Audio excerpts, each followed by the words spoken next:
Saludos cordiales a todos, estamos otra vez en una entrega más del programa Léete Esta. Estamos con, yo soy Ricardo Ágreda.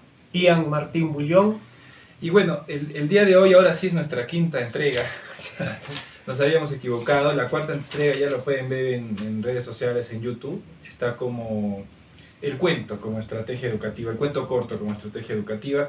Y la reunión de ahora nos atañe un poco en hablar sobre el cuento de terror, ya de que ha habido en algún momento de la historia una temporada, una edad donde se hablaba bastante del cuento de terror. Tenemos a grandes cuentistas como Edgar Allan Poe, como Guy Maupassant y muchos otros, y creemos ahora que también puede ser interesante para los estudiantes actuales un poco entrometerse, ¿no?, a estos cuentos, ya que en una época tan libre, con que se habla de muchas cosas, de repente puede atraerlos, ¿no? Y de repente hablar de una antología que hemos encontrado de cuentos de terror, de editorial Plutón, que es antología de cuentos de terror, y abogamos un poco a que el estudiante, dar a los estudiantes más que todo antologías, ¿no? Porque como en esta época de la inmediatez y todo, de repente se les hace muy costoso leer un libro completo, pero el estudiante puede un poco leer un cuento de la antología y decir, wow, me gusta esto, y comprar un libro o obtener un libro completo, ¿no? Así es, Ricardo. Siempre nosotros con las historias, ¿te acuerdas cuando hicimos a Clemente Palma? También empezamos con Vallejo. Es que el hombre siempre ha contado historias, siempre ha contado historias desde que apareció, todo lo explicaba con historias. Y ahora te cuento, Ricardo, que ahora están de moda, siguen de moda las historias. Por ejemplo, no sé si has escuchado de un término de storytelling. Sí, sí. El storytelling, por ejemplo, que literalmente significa contar un cuento, pero más que eso es la manera de contar un cuento. ¿Y por qué es importante la manera de contar un cuento? Porque cuando tú cuentas bien un cuento, entonces las personas se conectan con ese cuento, se conectan con la persona que ha contado el cuento. Y eso, este storytelling lo están usando ahora como herramienta en las empresas, por ejemplo en el marketing. Y las empresas, por ejemplo, usan mucho, por ejemplo, en las propagandas, no sé si te has dado cuenta, ya no se describe el producto que vende una empresa o el servicio. Lo que hacen es contar una historia.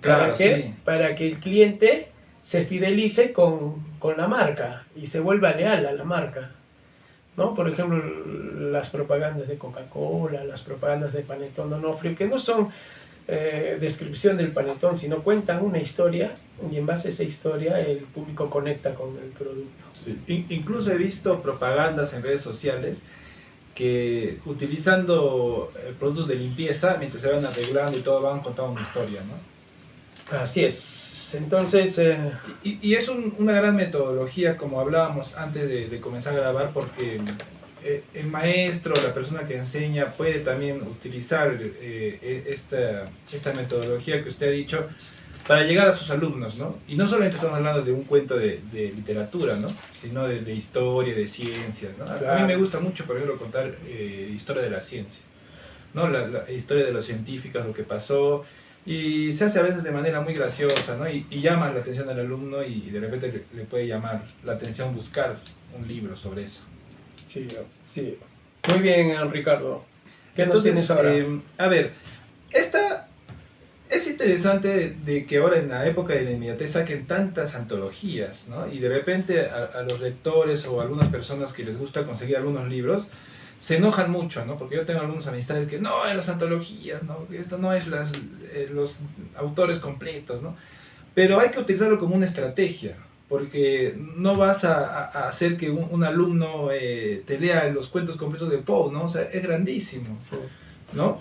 Y acá también usted tiene su colección, y ya las personas que nos apasiona un poco la lectura ya lo podemos comprar y leer, ¿no? Y esto, pero a los alumnos ahora que están con tanto TikTok, con tanto video, es complicado, ¿no? Y creo que en los planes lectores, para dar una obra completa, para mí es un suicidio al alumno, porque haces que el alumno lo busque en internet, ¿no? Lo busque en internet, resumen, y se acabó. Pero ahora vamos a tocar la antología. Tenemos cuentos, por ejemplo, varios cuentos. Tenemos el primero, por ejemplo, profesor Ian, El corazón del ator, ¿no? Corazón delator de Edgar Allan Poe. Este cuento, por ejemplo, trata de un narrador, no tiene nombre el narrador, ¿no? Solamente es una persona que nos narra su historia. ¿Y en qué consiste su historia? Que él vivía con un viejo, pero el viejo tenía lo que él llamaba un ojo de buitre. ¿Y qué pasa con este narrador? Él siente que ese ojo de buitre lo está observando y eso le molesta. ¿Cuál es el detalle? Que este narrador parece tener una hipersensibilidad, es decir, sus sentidos están muy agudos. Son tan agudos que él, al percibir que el ojo del viejito lo está mirando, entonces piensa que eso es malo. Por ejemplo, lo relaciona con lo que te dije, el mal de ojo. ¿Has escuchado del mal de ojo, no? Sí, sí. Entonces hay personas que son tan sensibles, que perciben cosas, pero ¿cuál es el problema? Que esas percepciones te pueden volver loco. Por ejemplo, ahorita un perro está aullando al lado de mi casa. Está aullando. Y tú sabes que cuando un perro aulla es que alguien va a morir. Claro, siempre hay regiones, ¿no? Donde sucede esto y sí, las creencias. Entonces, si yo dejo que ese temor se apropie de mí, va a destrozar mi racionalidad y me puedo volver loco. ¿Por qué? Porque voy a estar pensando en quién se va a morir, ¿no? Y puede salir un gran cuento de eso, ¿no? A los que nos están oyendo, de repente, el perro que aullaba, ¿no? Yo me imagino ahora que me contaban, ¿no? Y es algo así, ¿no? El corazón delator, ¿no? Claro, corazón delator, él se obsesiona con el ojo del viejo que lo mira como un buitre. ¿Y por qué a Edgar Allan Poe le pone el nombre ojo de buitre? Porque tú sabes que los buitres miran en 3 dimensiones. En 3 dimensiones. Entonces lo que se puede pensar es que el narrador siente que el viejo le está mirando cosas ocultas en él, cosas que otros no pueden ver, y eso a él le perturba. Entonces, ¿qué es lo que hace este narrador? Mata al viejo, pero él dice, no estoy loco, yo soy inteligente. Claro. Y prueba de esa inteligencia es que no solo lo mata, sino que oculta muy bien el cuerpo. Es un crimen perfecto. Sí, claro, hace un crimen perfecto. Oculta bien el cuerpo de tal manera que nadie se va a dar cuenta de que ahí ha habido un asesinato. Entonces, la pregunta va ahí, ¿no? ¿Qué es real, no? ¿Qué es real? ¿Que él está loco o es inteligente? ¿Qué es real? Ahora, ¿cómo termina el cuento? De que un vecino llama a la policía porque escucha gritos en la casa del viejo. Entonces la policía viene inmediatamente, vienen 2 policías, él hace pasar gentilmente a los policías. Los hace sentar encima. Sí, los hace sentar encima de los tablones donde puso, porque él sacó los tablones y ahí se sienta puso encima, pone su silla, sí. Y está conversando bien y en eso ahí está la hipersensibilidad. Y hipersensibilidad empieza a escuchar los latidos del corazón. Piensa escuchar unos latidos del corazón y eso es lo que le perturba, la hipersensibilidad, ¿no? Eso es lo que le perturba. Entonces acá está, dice, a ver acá, miren, al final siempre me gusta leerlo como es. Él empieza a sentir los latidos. Claro, sí. Y entonces, ¿qué pensará? Pues, ¿qué está escuchando el narrador? ¿Qué escucha realmente, no? La culpa, la obsesión. Claro, entonces dice, malvados, ya no finjan más, grité. Confieso que lo asesiné. Levanten esas tablas. Aquí está donde su espantoso corazón está latiendo. Es decir, claro, la pregunta es esa, ¿no? ¿Qué escuchaba realmente el narrador? Bueno, él escuchaba el latido del corazón, pero ¿qué escuchaba realmente? Puede ser la culpa, ¿no? O puede ser de repente que sentía que los policías se iban a dar cuenta de lo que él había hecho.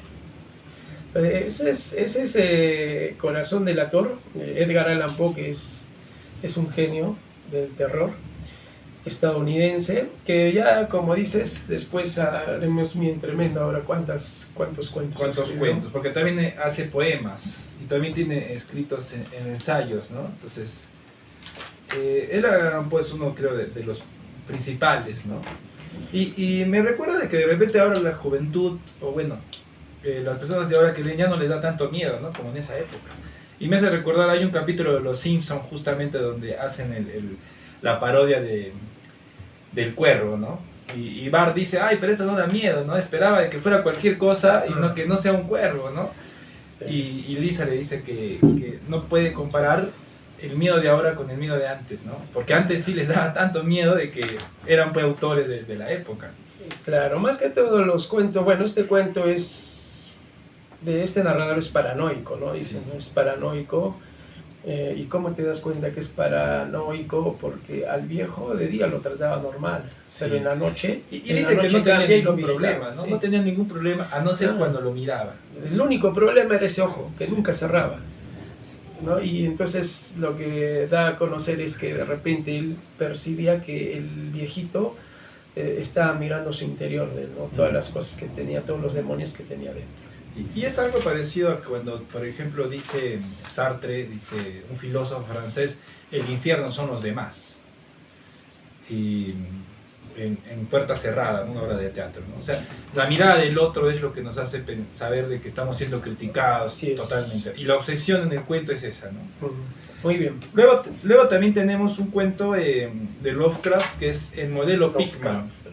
Lovecraft es también otro de los autores de terror que se denomina como horror cósmico, conocido mayormente por La llamada de Cthulhu, y muchos otros cuentos, ¿no? En la cima de la desesperación. Y bueno, el cuento trata sobre una persona que ha desaparecido, ¿no? Es un pintor que ha desaparecido y encuentran a una de las últimas personas que lo ha visto, ¿no? Y él también está muy asustado, pero está en un bar y le dicen, bueno, yo te voy a contar una historia, vamos a tomar un par de vasos, te voy a contar la historia. Y dice, yo no sé dónde me ha llevado, pero la última vez me hizo caminar por unos lugares que desconozco, no sabría, incluso si yo quisiera llevarlo, no sabría cómo llegar. Pero era un pintor que hacía retratos, hacía pinturas de terror. Era tan terrorífico, cuenta sus productos, de que ningún club de arte lo quería aceptar, ninguna galería, ¿no? Entonces este pintor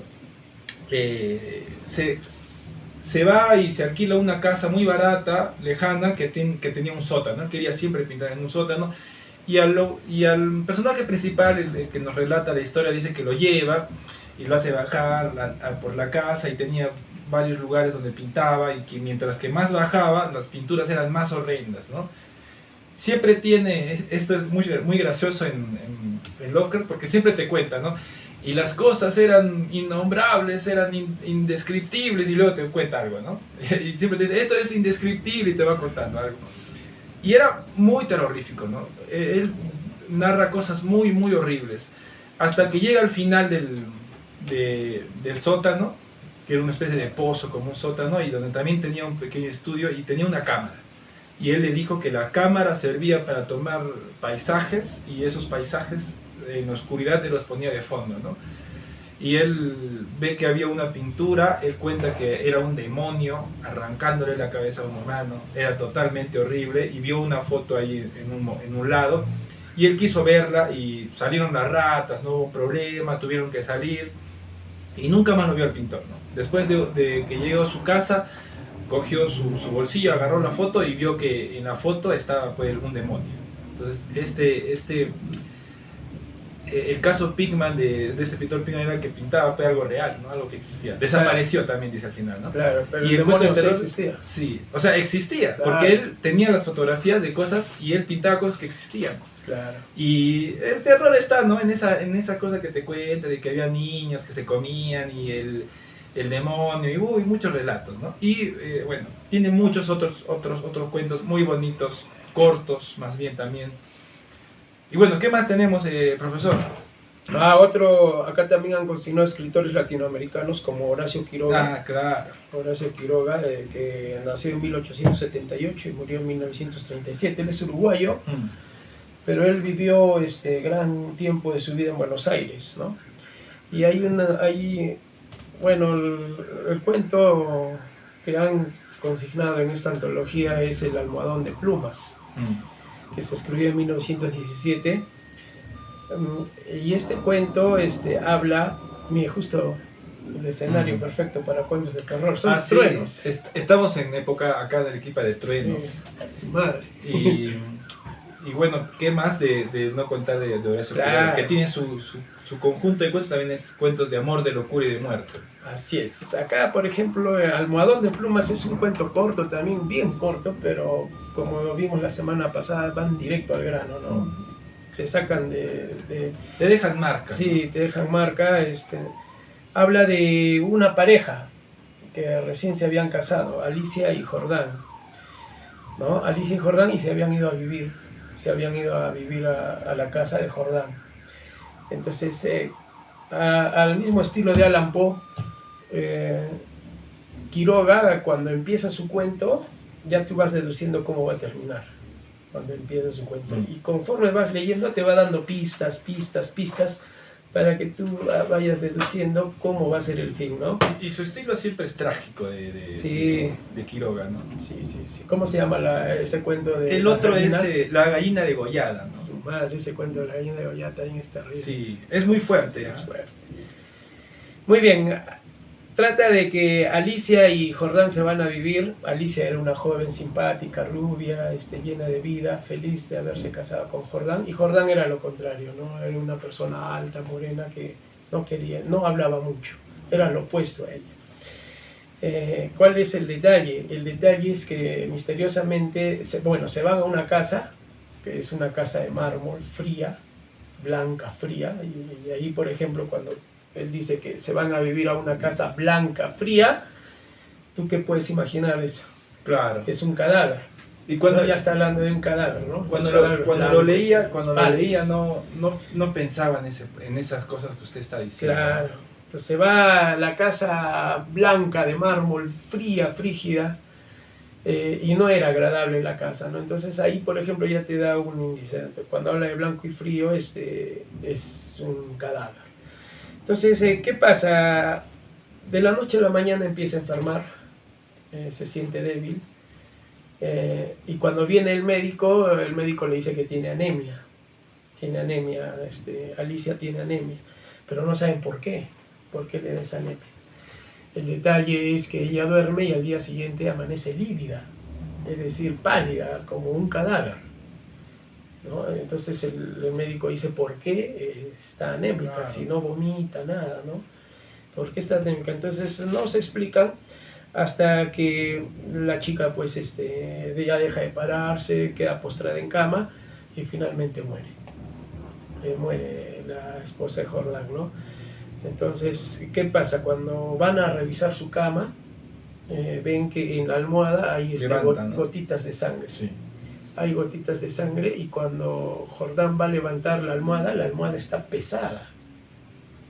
Y qué raro, ¿no? ¿Por qué pesa mucho? Entonces va a traer un cuchillo, abre la almohada y se encuentran ahí con un parásito grande. Gordo de sangre. Tanto como una garrapata, ¿no? De tanto que le había chupado la sangre de las sienes de Alicia, ya había engordado tanto que no se podía ver su boca, ¿no? Entonces ¿qué pasa? Es un cuento de vampiros, ¿no? De hecho, es de vampiros. En este caso el vampiro viene a ser este parásito que le chupaba la sangre en las noches a Alicia, ¿no? El detalle cuál es también de Quiroga, tú sabes que Quiroga se fue a vivir a Buenos Aires, y tú sabes que Buenos Aires recepcionó muchos inmigrantes ingleses, y muchos de esos inmigrantes dicen eran de clase alta, que se vinieron a vivir a Buenos Aires. Entonces este cuento dicen, y tú sabes que la clase alta, como hicimos con Clemente Palma, era la sociedad victoriana, y en la sociedad victoriana los roles de géneros eran bien marcados, el hombre es hombre, la mujer es mujer, ¿no? Entonces esto, por ejemplo, dicen algunos, por ejemplo acá Patricia Montenegro, dice que este cuento es una crítica que hace Quiroga a esa sociedad que había en Buenos Aires, ¿no? En el cual, por ejemplo, el hombre sometía a la mujer. ¿Por qué? Porque Alicia era una joven vivaz, simpática, con su pelo rubio, pero fue decayendo hasta llegar a la muerte. Y en cambio el marido era un hombre reacio que hablaba poco y no expresaba el amor que le tenía a ella, ¿no? Claro, que no la sacaba de repente, ¿no? Claro, de la cama. Hay un párrafo donde dice que Alicia tuvo que echarle velos a sus sueños cuando se había casado con Jordán, ¿no? Ah, sí, eso sí, sí recuerdo. Sí, Sí. de hecho tuvo que echarle velos, es decir, Y se enterrar fue con sus él, sueños, se fue con él a claro, donde y él se quiso fue ir. con él donde él quiso, y eso la deprimió y murió, ¿no? Pero Claro. ¿cómo expresa Quiroga esta sociedad victoriana? Lo expresa con cuentos, ¿viste? ¿No? Sí, Con cuentos. y creo que es el cuento, como hablábamos en la sección pasada y en muchas otras entregas, el cuento creo que a veces parecen muy cortos, pero también tienen a veces muchos una crítica, ¿no?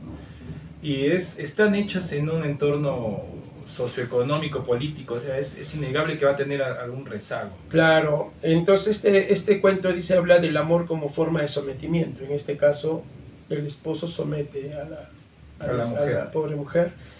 Y mira, qué interesante acá, inclusive hay algunos que dicen que Horacio Quiroga humaniza ese parásito, porque hay un párrafo que dice, cuando van a describir lo que ve, miran un parásito que tenía boca, corrección, trompa.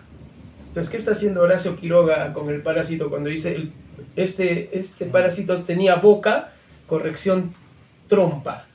Entonces está humanizando al parásito. Entonces tú puedes interpretar quién era el parásito. De repente el esposo. El esposo mismo, y como sometía a la pobre chica que tenía muchos sueños, entonces se deprimió y murió, ¿eh? Claro, es en este caso, ¿no? ¿no? Pero él cómo manifiesta esta crítica a esa sociedad victoriana que llegó a Buenos Aires. Claro, que apenas se le pronunciaba la boca, ¿no? Sí, boca, y de ahí... Sí, y dice, cada sigilosamente su boca, su trompa, mejor dicho. Claro. ¿No? A las sienes de aquella muchacha. Sí, esa parte no recordaba. Sí. Y está bien, creo que uno de los cuentistas acá latinoamericanos de terror es Horacio Quiroga, ¿no? Sí. Borges decía algo así como que no era tan nada bueno Horacio Quiroga, pero cuando uno lo leía no le parecía gran cosa, pero cuando lo dejaba de caer, el recuerdo era muy, o sea, quedaba muy impregnado el recuerdo del cuento, ¿no? Borges decía que Horacio Quiroga impronta en el cuento, es decir, su cuento, o sea, tú leías su cuento y lo categorizaba como que no era bueno, pero era, el recuerdo del cuento es como la gallina degollada, ¿no? Claro. O sea, no te olvidas del cuento. Grupo de, sí. O sea, que mata a esta niña, eso te queda grabado toda la vida. No te olvidas del cuento. No te olvides, y eso debe de ser un cuento, ¿no? Sí. Hay también, por ejemplo, y hablando de que usted habla de vampiros, también hay muchas colecciones de vampiros, ¿no? Y también acá, por ejemplo, yo traje esta de cuentos de vampiros, que es de Edgar Allan Poe, de Polidori, que también tiene, Horacio Quiroga también, que lo han puesto aquí, ¿no? Entonces también podemos ver que también Le Fanu, ¿no? Con Carmila. Acá también Le Fanu tiene Carmila, claro, que es antes de Drácula, sí, de Bram Stoker. Y el huésped también de Drácula, que también sí, es un cuento, no es ninguna continuación, porque hay muchos videos que dicen que es una continuación, pero es algo muy separado de repente, ¿no? Y tenemos muchas, ¿no? Sheridan Le Fanu también hizo este cuento también. O Bram Stoker hizo el cuento justamente para opacar a Sheridan Le Fanu. Sí. Y Sheridan Le Fanu también es más antiguo. Y también tenemos un cuento de Sheridan Le Fanu acá que es... Vamos, mi Ricky, ese cuento de Sheridan Le Fanu tiene un cuento que es muy bonito, que es El fantasma de la señora Crow, ¿no? Narra, es muy rápido, porque este es un poquito más largo que los demás, pero es una niña, que en ese tiempo las niñas trabajaban, ¿sí? Para los grandes personas que tenían dinero. Iba a trabajar muy niña, ¿no? Creo que tenía 12, 13 años. Y es para atender a una anciana, ¿no? Una anciana que era la señora Crow, que tenía una gran casa, tenía como dos más, su tía y una empleada más, que solo la atendían, ¿no? Y ella va solamente para atenderla a veces. Ella tiene su cuarto, limpia la casa y todo, ¿no? Y en una de esas, ella quiere agarrar, cuenta una chaqueta, que cuando ella llega y ve una chaqueta, la quiere agarrar. Y su tía le llama la atención, no, deja eso, ya, bueno. No le dice gran cosa, pasa el tiempo, se vuelve amiga de la otra señora, ¿no? Siempre su tía era un poco reacia en esa casa, y nunca había visto a la señora Crow. Pero antes de llegar le dicen, ¿no? Que va a llegar con una señora loca, ¿no? Que no va a durar ni un día. ¿Y qué pasó? Un día dice que la señora, nadie estaba en su cuarto porque estaban durmiendo, le dijeron que solamente les avise si había ruido, entonces la abuela hace un ruido, y entonces ella va a su cuarto y nunca la había visto, su cuarto era enorme, tenía unos espejos. Sigue. Estamos continuando la grabación porque nos ha salido un mensaje del IGP que está lloviendo muy fuerte. Pero bueno, la niña va y se cuenta, ¿no? Es bien interesante cómo el autor te va poniendo la idea del tiempo y de la cama, que las camas esas grandes que se ven en las películas antiguas que tenían su cortina, ¿no? Ella va, entra, la ve a la abuela y la abuela grita, ¿no? Yo no le he matado, yo no he hecho nada, ¿no? Y ella pues se va gritando, ¿no? Y les cuenta a su tía. Bueno, su tía le dice, ya, bueno, no te preocupes. Al poco tiempo la señora muere, ¿no? La señora muere y también la niña ve en un sueño que la abuela estaba entrando por una pared, ¿no? Eso cuenta a su tía, a la señora, a la otra señora, incluso cuando viene su nieto de la abuela a pagarles y a ver qué ha pasado con su abuela muerta, le cuentan, ¿no? Que en su sueño tenía una llave y la vio entrar, ¿no? Pero para esa época ya se habían enterado de que la señora, antes de que todo suceda, que la señora era muy guapa en su época y se casa con un señor que tenía un hijo pequeño, un niño, ¿no? De 10 años, 11 años, y ese niño siempre se iba a nadar, ¿no? al lago, todo, y un día encuentran su gorra y desaparece el niño para siempre. Pasó más de 50, 60 años de la abuela y se murió, ¿no? Cuando llega su nieto, la niña cuenta la historia del sueño que lo ha visto, ¿no? Y le dice, a ver, vamos a ver, ¿dónde ha ido ese fantasma? ¿Dónde ha ido a ver tu sueño? Y le enseñan pues la pared, ¿no? Ellos ven que la pared en realidad era una puerta y la llave era la que habían encontrado en algún fondo cuando ya murió la abuela. Rebuscan sus cosas, su baúl y encuentran una llave, abren la llave y adentro había otro cuartito y adentro del cuarto había pues un esqueleto, ¿no? De un niño que incluso dicen que era un gato, ¿no? Porque la niña cuenta de que miró por una rendijita por abajo del brazo del señor y el señor dice que lo hizo con un asador, con una varilla de metal y ella vio que era una calavera, ¿no? Pero el señor dijo, ya, bueno, hay que irnos, ¿no? No es nada, era un gato muerto, y se fue. Pues, obviamente para cuidar a la niña, ¿no? Le pagó, le dio una moneda más, y bueno, ella ya de grande cuenta, ¿no? De que su tía, ya de abuela, le dijo, sí, ¿sabes de qué? Te voy a contar la verdad. Era el esqueleto del niño, ¿no? Que tenía sus moneditas, tenía todo, ¿no? Y es muy bonito, es un poco más largo, claro, un poquito más pesado. Tienen que leerlo. El autor. Y Sheridan Le Fanu sí, es un irlandés. Carmilla es su obra más conocida, pero tiene varios cuentos de terror. Y también poniendo al personaje mujer, ¿no? Como... Claro, por ejemplo, claro, el vampiro no es hombre, no es un parásito, sino es una mujer. Y como en Drácula, ¿no? En otros cuentos. Ya después salen Drácula, ya salen vampiros hombres. Sí. Entonces es muy cuento. Es muy, muy bonito este cuento. Entonces, está bonito esta edición de... Hay varios más. Lo que no me gusta tanto es de que no hayan participado ninguna mujer aquí. Pues. Y hay muchas, ¿no? Por ejemplo,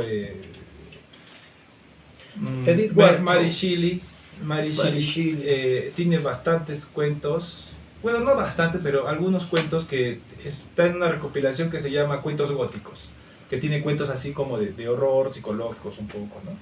Y también está esta argentina que es pues Elsa Bonerman, ¿no? Que primero hacía cuentos de niños y luego pasó a hacer cuentos de terror, ¿no? Que tiene cuentos muy bonitos como Aquel cuadro, Las manos, ¿no? Que también lo incluí en la antología que hice hace un tiempo y bueno, invitar, ¿no? También hay otra antología aquí, los mejores cuentos de terror que publicó Alfaguara, los mejores cuentos de terror llevados al cine, donde está El ladrón de cadáveres, El gato negro, ¿no? Los pájaros de Hitchcock.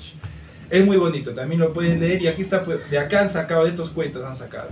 Otros cuentos también. Ricardo, también en comentarios, siempre comenten, por favor, nos han pedido que analicemos cuentos arequipeños y justo nos ha caído, miren, este libro de Willard Díaz, una compilación de Willard Díaz sobre cuentos arequipeños, de repente el próximo también. número tenemos que, nos están pidiendo, tenemos muy pocos comentarios, pero sí nos están pidiendo cosas así. Y si alguna editorial específicas. quiere de repente que analicemos algunos cuentos, que nos Claro. lo envíen nomás, ¿no? Claro, leemos con gusto porque Plutón Editores no nos da nada No. por comentar su libro, pero ya que lo hemos encontrado...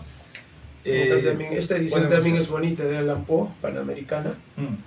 En tapa dura. Sí, en tapa dura, y es... Cuentas ahí. Tiene ilustraciones también, ¿eh? Con ilustraciones. Y bueno, ya cuentos completos. si eres profesional ya tendrías que ver. Y esta edición de cuentos completos es bonita porque también te dice quién lo ha traducido, ¿no? Porque Claro. Cortázar tiene hartas traducciones de cuentos de... Sí. Y también Borges también Y tradució algunos Guy de cuentos. Maupassant, ¿no? Sí, y Guy de Maupassant también, que creo que hay un cuento de Guy de Maupassant. El Orla. El Orla, que no lo voy a contar, léanlo, también está acá, léanlo. El Orla, que también es vampiresco también, ¿no? Es vampiresco, pero en este caso el ente no está en Europa, sino está en un lugar recóndito del mundo, o viene de un lugar recóndito del mundo que es Brasil. Viene desde Brasil, pero a diferencia de lo que hemos visto, no es material, es como el aire, que lo sientes pero no lo miras, ¿no? Pero es igual, ¿no? ¿no? El personaje, Ahora, si está, no está. El ¿no? detalle no es... El detalle ahí en Guy de Maupassant no es quién es el Orla, qué es el Orla. El detalle es qué ocasiona el Orla en el narrador. O sea, Claro. qué genera el Orla en ti, ¿no? En ti, que el Orla al narrador lo lleva a hacer una cosa terrible, que es incendiar la casa con los sirvientes. Y no se dentro. sabe si el Orla desaparece. Y tampoco se sabe Sí. si el Orla con eso muere o no. Y es muy parecido a lo que le contaba antes de la grabación, de que tiene ahí un rezago el cuento de Vallejo, ¿no? De Fabla Salvaje, ¿no? Con Sí. Balta, ¿no? Que está obsesionado, alguien lo está mirando después. Son las personas Y que... si quieren ver esto, vean nuestro video de Vallejo, ¿no? Claro, Que tenemos claro. haciendo los cuentos de Vallejo. Sí, en la entrega 1 analizamos Fabla Salvaje. También Sí, es un todos los cuentazo, cuentos, es un ¿no? cuentazo. Bueno, la mayoría de cuentos de Vallejo. Bueno, y gracias por escucharnos nuevamente en estos tiempos de inmediatez. Es muy interesante que llevar a los estudiantes antología, porque al hacer cuentos tan cortos, incluso en la misma clase lo puedes Sí, hacer, ¿no? Y no claro, podemos, por ejemplo, ¿no? Podemos Clemente relacionar... Palma también hace Ah. cuentos de terror, que no lo hemos nombrado, pero ya tenemos también nuestro Y nuestro podemos, programa. cuando enseñemos, por ejemplo, la sociedad victoriana, podemos relacionarlo con estos Sí. cuentos. Oscar Wilde también en algún momento Sí. tocaremos, que es Oscar una Wilde crítica también, total sí, a sí, la a la sociedad a la sociedad victoriana. victoriana, ¿no? Que sería bueno, creo que Oscar Wilde podemos hacer pronto también. También de repente, por ejemplo, esta edición crítica de Ricardo Palma también. También las tradiciones peruanas, ¿no? Porque dentro de las tradiciones peruanas también hay como que tradiciones medias raras, ¿no? De horrorosas que pasaban. El alacrán. Sí, o las tapadas también, ¿no? De tradiciones de... Tiene un cuento de terror también, que lo cuenta la Iseca de Ricardo Palma, el alacrán. Entonces, tenemos mucha literatura acá para hacer, ¿no? Entonces, no se olviden entonces invitarlos a que se suscriban, den like a nuestro contenido y lo que más nos interesa, ¿no? Que comenten. Sí, que comenten qué cuentos, qué les ha gustado, si han leído también, lean algunos cuentos y lo vamos a hacer pronto. Entonces con eso nos retiramos. Yo soy Ricardo Ágreda Ian Martín Bullón. y bueno, hasta la próxima. Chao.